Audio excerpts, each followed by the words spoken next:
सामन श्याम गए मधुबन के, कैसे रहब भवनवाना। सामन श्याम गए मधुबन के, कैसे रहब भवनवाना।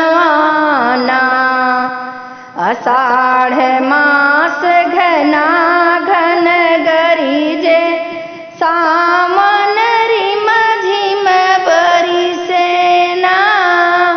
भादो मास बिजुली बल तड़के, मोहि डरी लागे भवनवाना। भादो मास बिजुली बल तड़के, मोहि डरी लागे भवनवाना। क्वार मास मोहि लागे भयावन, कार्तिक दीपक लेसनवा। गहन मास पिया घर नाही, सब सखी जाली गवनवाना।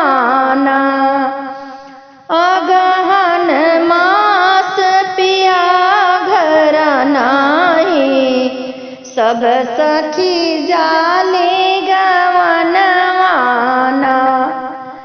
पूस मास मोहि जाड़ा सतावे, माघवा मकर नहनवाना। फागुन मास देवर घर नाही, केहि संगे खेलब रंगीनवा।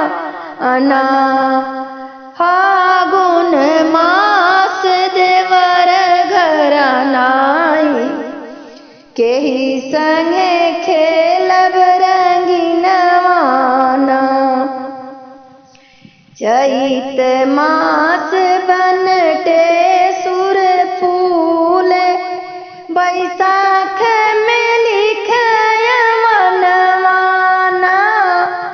जेठ मास पिया घर आइल, सब सुख मिल भवनवाना। जेठ मास पिया घर आइल, सब सुख मिल भवनवाना। सावन श्याम गए मधुबन के, कैसे